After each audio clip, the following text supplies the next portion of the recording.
Hello guys, इस video में हम डिस्कस करेंगे सीपीएम के objective questions from question number 41 to question number 50। Question number 41, economic saving of time result by crashing. Question का मतलब होगा कि यदि प्रोजेक्ट की हमें टाइम की सेविंग करना है, इकोनॉमिक तरीके से करना है, तो किस एक्टिविटी की हमें क्रेसिंग करना होगा। अब समझते हैं क्रेसिंग का मतलब क्या होता है। इससे पहले आपको नॉर्मल टाइम और क्रेश टाइम पता होना चाहिए क्या होता है, और कॉस्ट स्लोप, ये तीन की डेफिनेशन आपको पता होना चाहिए। तो हमने लास्ट पार्ट में डिस्कस किया था सीपीएम पार्ट 4, उसमें हमने डिस्कस किया था नॉर्मल टाइम क्या होता है, क्रेश टाइम क्या होगा, और कॉस्ट स्लोप किसे कहते हैं। दो प्रोजेक्ट यहाँ पर है, सेम प्रोजेक्ट हैं, ड्यूरेशन इनका अलग अलग है। पहले वाले प्रोजेक्ट में जो एक्टिविटी है उनका टाइम क्रेश टाइम दिया हुआ है, सेकेंड में नॉर्मल टाइम है। यदि प्रोजेक्ट को हम क्रेश टाइम में कंप्लीट करते हैं तो प्रोजेक्ट को कितना टाइम लगेगा कंप्लीट होने में। एक्टिविटी 1 से 2 2 डेज, 2 से 3 2 डेज, और 3 से 4 5 डेज। तो टोटल कितना होगा 9 डेज। और यदि 1 2 4 हम देखते तो कितना होगा 6 डेज। प्रोजेक्ट को मैक्सिमम जो होगा दोनों में से 9 और 6, तो कम से कम उतना टाइम तो लगेगा प्रोजेक्ट को कंप्लीट होने में, जितनी भी एक्टिविटीज़ है उनको कंप्लीट होने में। तो यदि पहले वाले केस में देखेंगे तो 9 दिन लगेंगे कंप्लीट होने में। सेकेंड वाले में देखेंगे तो कितना होगा 3 + 4 + 7 14 डेज। प्रोजेक्ट को क्रेश टाइम में कंप्लीट करते हैं तो 9 दिन लगते हैं, नॉर्मल टाइम में कंप्लीट करने में 14 डेज लगते हैं। क्वेश्चन आपको ये पूछा गया है कि यदि हम 14 डेज से कम करना चाहते हैं टाइम को, और जो कॉस्ट है वो ज़्यादा इंक्रीज ना हो। यदि हम क्रेश टाइम में किसी प्रोजेक्ट को कंप्लीट करते हैं तो आपको पता है क्रेश टाइम में क्या होता है, हम एक्स्ट्रा रिसोर्सेज का यूज़ करते हैं, लेकिन उसकी कॉस्ट इंक्रीज हो जाती है प्रोजेक्ट की। लेकिन हमें ऐसा नहीं करना है, हमें क्या करना है, ड्यूरेशन कम करना है, लेकिन कॉस्ट इंक्रीज नहीं होना चाहिए, और हो भी तो कम इंक्रीज हो, ज़्यादा इंक्रीज ना हो। तो उस केस में हम क्या करते हैं, हम ऐसी एक्टिविटी देखते हैं, ठीक है, ऐसी एक्टिविटी देखते हैं जिनका कॉस्ट स्लोप कम होता है। जिनका कॉस्ट स्लोप कम होगा उस एक्टिविटी का जो टाइम होता है नॉर्मल टाइम, उसको हम कम कर देते हैं। इसी एग्जांपल में हम देखते हैं एक्टिविटी 2 3 है, इसका नॉर्मल टाइम कितना है 4 डेज है। मान लो एक्टिविटी 2 3 का कॉस्ट स्लोप कम है दूसरी जो एक्टिविटी है उनके कंपेयर में, तो हम क्या करेंगे, इसका टाइम ड्यूरेशन कम कर देते हैं। ये 4 डेज हैं तो इसको मिनिमम कितना कर सकते हैं, एक्टिविटी 2 3 को एक्स्ट्रा रिसोर्सेज की सहायता से 2 दिन में कंप्लीट कर सकते हैं एक्टिविटी 2 3 को। तो हमने क्या किया, एक्टिविटी 2 3 की क्रेसिंग कर दी। इसको कहा जाता है क्रेसिंग, कि नॉर्मल ड्यूरेशन को, किसी एक्टिविटी के नॉर्मल टाइम को कम करना, और कितना कम कर सकते हैं, क्रेश टाइम के बराबर, उसको क्रेसिंग कहा जाता है। तो किस एक्टिविटी की क्रेसिंग करना है, जो क्रिटिकल एक्टिविटी हो, ठीक है, क्रिटिकल एक्टिविटी हो मतलब क्रिटिकल पाथ में होना चाहिए एक्टिविटी, क्रिटिकल एक्टिविटी और चीपेस्ट क्रिटिकल एक्टिविटी हो, जिसका कॉस्ट स्लोप क्या हो, कम हो। Question number 41, economic saving of time result by crashing. किसकी क्रेसिंग करते हैं हम, क्रिटिकल एक्टिविटी की, और चीपेस्ट क्रिटिकल एक्टिविटी की करेंगे। Option A is correct. एक क्वेश्चन और है, वहाँ भी हम समझेंगे इसको क्रेसिंग क्या होता है। सेकेंड क्वेश्चन है question number 42, the process of incorporating changes and rescheduling or replanning is called. Option A resource levelling, B resource smoothening. इन दोनों ऑप्शन को हम क्वेश्चन नंबर 44 में डिस्कस करेंगे। इस क्वेश्चन में हम डिस्कस करते हैं अपडेटिंग का मतलब क्या होता है। The process of replanning and rescheduling based on the result which serve a guidance for decision by performing calculation made by taking into consideration the new knowledge and latest information at the intermediate stage of the project, thus modifying the original network, is known as the process of updating। तो इसको simple language में हम समझते हैं, process of updating का मतलब क्या होता है। अपडेटिंग का मतलब होता है कि जो ओरिजिनल प्रोजेक्ट है उसको हमने स्टार्ट किया प्रोजेक्ट को, और उसके बीच में इंटरमीडिएट स्टेज में यदि हमें कोई लेटेस्ट इन्फॉर्मेशन मिलती है या कोई नया नॉलेज हमें मिलता है उस प्रोजेक्ट से रिलेटेड, तो हम क्या करते हैं, उस प्रोजेक्ट को रीप्लान करते हैं, रीशेड्यूल करते हैं, उसी को अपडेटिंग कहा जाता है। Question number 42, the process of incorporating changes and rescheduling or replanning क्या कहलाता है? अपडेटिंग। ए और बी ऑप्शन हम क्वेश्चन नंबर 44 में डिस्कस करेंगे। Question number 42 option C is correct. Question number 43, slack time refers to, तो ये हम पढ़ चुके हैं स्लैक टाइम और फ्लोट टाइम क्या होता है। फ्लोट टाइम हम किसका निकालते हैं? एक्टिविटी, और स्लैक टाइम इवेंट के लिए। Question number 43 option B is correct. Slack time refers to an event. Slack का मतलब क्या होगा? Differences between the latest event time and earliest event time, इन दोनों का जो डिफरेंस होता है उसको हम स्लैक कहते हैं। जिस भी सब्जेक्ट के आप वीडियो देखते हो वो कंटिन्यू देखा करो, पार्ट 1 से, ठीक है। कंटिन्यू देखोगे तो आपको सब कुछ समझ में आएगा। इसमें जैसे लेटेस्ट इवेंट टाइम है, ये मैं आपको समझा चुका हूँ। अर्लीस्ट इवेंट टाइम क्या होता है ये भी हम देख चुके हैं, एक एग्जाम्पल से हमने देखा था, और इवेंट का हमने निकाला भी था select time. Next question, question number 44, figure 7.8 show the network for a particular project which consist of 4 activities. 4 activity है, कौन कौन सी है? 1, 2, 2, 3, 2, 4 और 3, 4। Normal duration time and crash time for each activity are given below. Time आपको given है। The minimum time required for the completion of project is, इस project को complete करने में मिनिमम कितना टाइम लगेगा? करते हैं इसको, क्वेश्चन को हम। Minimum time required for completion of project is the sum of crash times along the critical path. Project को कम से कम हम कितने टाइम में कंप्लीट कर सकते हैं? जो क्रिटिकल पाथ होगा उसके अलोंग हम देखेंगे, क्रिटिकल पाथ के अलोंग जो एक्टिविटीज़ हैं उनके क्रेश टाइम को हम ऐड कर देते हैं, तो वो टाइम क्या कहलाएगा? उस प्रोजेक्ट का मिनिमम टाइम। उस प्रोजेक्ट को हम कम से कम कितने टाइम में कंप्लीट कर सकते हैं। तो यहाँ पर क्रिटिकल पाथ हमारा क्या हो जाएगा? जो लॉन्गेस्ट पाथ होता है और जो क्रिटिकल एक्टिविटी होती है। तो यहाँ पर जो लॉन्गेस्ट पाथ होगा हमारा कौन सा होगा? 1, 2, 3, 4, और कितना होगा? 9 days. Question number 44 option A is correct. Resource smoothing और रिसोर्स लेवलिंग, मैंने आपको क्वेश्चन 44 में कहा था, वो 44 में नहीं है, नेक्स्ट क्वेश्चन होगा 46 या 47, वहाँ पर हम डिस्कस करेंगे। 45, the normal time required for the completion of project in the above problem is.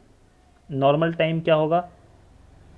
Normal time required for completion of project is the sum of normal times along the critical path. तो उस project की जो activities हैं, जो critical activities होगी और जो critical path होगा, क्रिटिकल पाथ के अलोंग जो नॉर्मल ड्यूरेशन दिया हुआ है एक्टिविटी का, उनको हम सम करेंगे, उनको जोड़ेंगे, तो क्या निकलेगा? उस प्रोजेक्ट का नॉर्मल ड्यूरेशन। 3 + 4 + 7 ये क्रिटिकल पाथ होगा, और मैंने आपको समझाया था क्रिटिकल पाथ क्या होता है, क्रिटिकल एक्टिविटी क्या होती है। क्वेश्चन नंबर 45 आंसर क्या हो जाएगा? Answer C is correct. इसको ऐड करेंगे तो कितना होगा? 3, 4, 7, 14 डेज। क्वेश्चन नंबर 46, यहाँ पर हम समझेंगे स्मूथनिंग क्या होता है और रिसोर्स लेवलिंग का मतलब क्या होगा। The constants in case of resource smoothening operation would be. Resource smoothening operation में किस चीज़ की कमी होती है? रिसोर्सेस, प्रोजेक्ट ड्यूरेशन टाइम, या दोनों की, या नन ऑफ द एबव।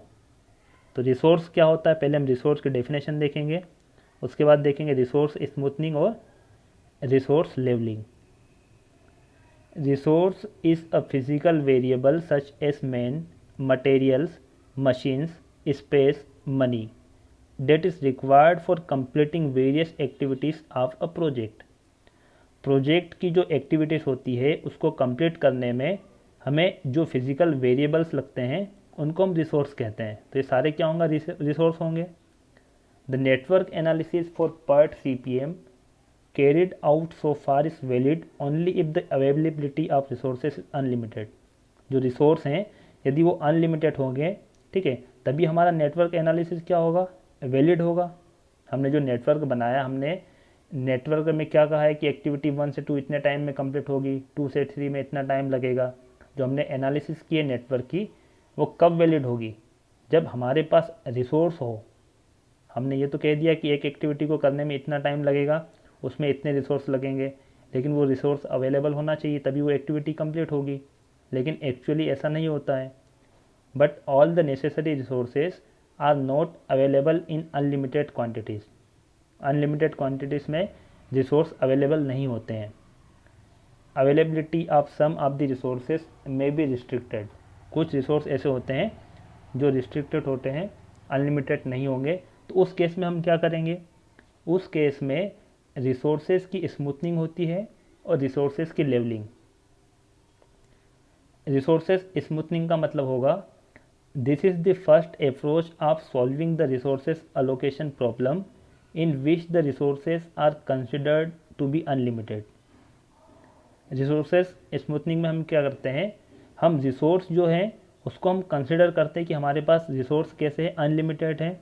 तो उस केस में हम क्या करते हैं, यदि हमारे पास रिसोर्स अनलिमिटेड होते हैं, the original project duration, original project duration का मतलब होता है duration along the critical path, उसको हम मेंटेन करते हैं। क्यों मेंटेन करते हैं, जो ओरिजिनल प्रोजेक्ट ड्यूरेशन होता है उसको इसलिए मेंटेन किया जाता है, the start times of some activities are so shifted by their available floats that uniform demand created for the resources. अब रिसोर्स हमारे पास अनलिमिटेड है, तो हम क्या करते हैं कि जो रिसोर्स है उनकी यूनिफॉर्म डिमांड बनी रहें उस प्रोजेक्ट में। तो उसलिए हम क्या करते हैं, वहाँ पर प्रोजेक्ट ड्यूरेशन को मेंटेन करते हैं किसी भी तरीके से, जिससे कि जो रिसोर्स हमारे पास अनलिमिटेड है उसकी यूनिफॉर्म डिमांड बनी रहे। तो पहले वाले केस में क्या है, रिसोर्सेज स्मूथनिंग में हमारे पास कमी किस चीज़ की है, ड्यूरेशन की कमी है। यहाँ पर रिसोर्स तो हमारे पास कंप्लीट है। क्वेश्चन नंबर 46 यहाँ पर आपको पूछा है रिसोर्स स्मूथनिंग, तो यहाँ पर क्या होगा, रिसोर्स स्मूथनिंग में प्रोजेक्ट ड्यूरेशन कम होता है। Option B is correct. और रिसोर्स लेवलिंग में क्या होगा, resource levelling the activity start times are so rescheduled that the peak demand for particular resource does not cross the available limit of the resources, thus the resources are considered to be limited। Resources levelling का मतलब होता है कि इसमें resources हमारे पास क्या है, limited है। ठीक है, तो हम क्या करते हैं, जो एक्टिविटी का स्टार्ट टाइम है उसको हम रीशेड्यूल करते हैं, जिससे क्या होगा कि रिसोर्स की जितनी डिमांड है, ठीक है, रिसोर्स हमारे पास जो अवेलेबल है और उसकी जो डिमांड है, तो उसकी डिमांड क्रॉस ना करें अवेलेबल लिमिट्स हैं। इन रीशेड्यूलिंग एक्टिविटीज़, और जब रीशेड्यूलिंग करते हैं एक्टिविटीज़ की, इस केस में क्या करते हैं, the floats are first used but if it does not give the desirable result the total project duration may be changed. पहले वाले केस में हमने क्या किया था, पहले वाले केस में हमने एक्टिविटीज़ का जो फ्लोट टाइम था, फ्लोट टाइम भी मैंने आपको समझाया था, टाइप्स ऑफ फ्लोट, तो एक्टिविटी के फ्लोट टाइम को हम शिफ्ट कर देते हैं। ठीक है, लेकिन प्रोजेक्ट का ड्यूरेशन हम चेंज नहीं करते हैं। और सेकंड वाले में क्या करेंगे, पहले तो हम एक्टिविटी को रीशेड्यूल करते हैं, उसका जितना भी फ्लोट होगा तो पहले तो हम उसका यूज़ कर लेंगे फ्लोट टाइम का। और हमने देखा भी था फ्लोट टाइम का यूज़ करते हैं। फ्लोट टाइम वह टाइम होता है जिससे कि प्रोजेक्ट का कंप्लीशन टाइम चेंज नहीं होता है, प्रोजेक्ट उतने ही टाइम में कंप्लीट होगा, लेकिन एक्टिविटी का हम टाइम चेंज कर देते हैं। रिसोर्स लेवलिंग में हम क्या करेंगे, एक्टिविटी को पहले तो हम फ्लोट का यूज़ करके उसको चेंज करते हैं, लेकिन यदि हमें डिजायरेबल रिजल्ट नहीं मिलते हैं तो हम प्रोजेक्ट का टोटल ड्यूरेशन भी चेंज कर देते हैं। तो प्रोजेक्ट के ड्यूरेशन की हमें रिसोर्स लेवलिंग में प्रॉब्लम नहीं होती है। प्रॉब्लम किसकी होती है, रिसोर्सेज की। रिसोर्सेज हमारे पास लिमिटेड होते हैं, रिसोर्सेज की हमारे पास कमी होती है। तो ऑप्शन ए किसके लिए करेक्ट होगा, resource levelling. Question number 46 option B is correct. Question number 47, updating में रिजल्ट इन, यदि प्रोजेक्ट को अपडेट करते हैं उसका रिजल्ट क्या होगा। During the process of implementing the plan according to the network we may come across one or more of the following possibilities. जो हमारा प्लान है, ठीक है, हमने नेटवर्क प्लान किया है, यदि उसके अकॉर्डिंग हम उसको इम्प्लीमेंट करते हैं नेटवर्क को, तो हमारे पास क्या क्या पॉसिबिलिटी होती है। पहली पॉसिबिलिटी क्या बनेगी, that some or all activities are progressing according to schedule. तो हमने जो शेड्यूल बनाया था उसके अकॉर्डिंग एक्टिविटीज़ प्रोग्रेस करेगी, तो उस केस में हमें किसी भी प्रकार से अपडेट नहीं करना होगा। यदि हमने एक्टिविटी को माना था कि 10 दिन में कंप्लीट हो जाएगी, अगर वो 10 दिन में कंप्लीट हो रही है तो हमें प्रोजेक्ट को अपडेट करने की आवश्यकता नहीं है। लेकिन यदि that some or all activities are ahead of schedule or behind schedule, लेकिन कोई एक्टिविटी, कुछ एक्टिविटी या सभी एक्टिविटी जो शेड्यूल था उससे आगे या उससे पीछे चल रही है, तो उस केस में हमें प्रोजेक्ट को अपडेट करना पड़ता है। Therefore, based on the progress of the work and revised duration of unfinished activities due to delays, the network diagram has to be redrawn and this process is known as updating। तो updating का मतलब rescheduling और replanning का होता है, ठीक है। और यदि कोई एक्टिविटीज़ है वो डिले है तो उसके कारण क्या करना पड़ता है, हमें प्रोजेक्ट की जो एक्टिविटीज़ ड्यूरेशन है उसको रिवाइज करते हैं और प्रोजेक्ट को रीड्रॉ करते हैं। तो अब इससे होता क्या है अपडेटिंग से, अपडेटिंग से जो प्रोजेक्ट है उसका टाइम इंक्रीज भी हो सकता है और डिक्रीज भी हो सकता है। यदि कोई एक्टिविटी हमने पहले प्लान किया था कि इस एक्टिविटी को करने में 10 दिन लगेंगे, लेकिन वो एक्टिविटी यदि 5 दिन में कंप्लीट हो गई है, इसका मतलब प्रोजेक्ट का टाइम क्या होगा, प्रोजेक्ट टाइम कम हो जाएगा। और यदि उस एक्टिविटी को करने में जिसको 10 दिन हमने प्लान किया था कि 10 दिन में इसको कंप्लीट करना है, लेकिन वो 15 दिन में कंप्लीट होती है, तो उस केस में प्रोजेक्ट का टाइम इंक्रीज हो सकता है। तो ऑप्शन बी, ऑप्शन सी, ये दोनों करेक्ट होंगे। ऑप्शन ए को देख लेते हैं, क्रिटिकल पाथ। क्रिटिकल पाथ का मतलब क्या होता है, जो भी प्रोजेक्ट है उसमें क्रिटिकल एक्टिविटी के अलोंग जो लॉन्गेस्ट पाथ होता है उसको हम क्रिटिकल पाथ कहते हैं। क्रिटिकल पाथ का मतलब होता है कि जो नेटवर्क में क्रिटिकल एक्टिविटी है उसके अलोंग जो लॉन्गेस्ट पाथ होगा उसको क्रिटिकल पाथ कहेंगे। तो क्रिटिकल पाथ के अलोंग जो एक्टिविटी है उसका टाइम डिक्रीज या इंक्रीज हुआ, तो उसके कारण क्या हो सकता है, क्रिटिकल पाथ भी चेंज हो सकता है। यदि मान लो कोई एक क्रिटिकल पाथ था, उसमें जो एक्टिविटी है उसका टाइम कम हुआ, यदि उसका टाइम कम होगा तो वो क्रिटिकल पाथ अब लॉन्गेस्ट हो भी सकता है या नहीं भी हो सकता है, क्योंकि जो एक्टिविटी उसमें थी उसका टाइम कम हो गया है, तो उस केस में क्रिटिकल पाथ भी चेंज हो सकता है। तो तीनों ऑप्शन हो सकते हैं जब किसी प्रोजेक्ट को अपडेट किया जाता है। Option D is correct, all of the above. Question number 48, crash project duration is obtained by summing the.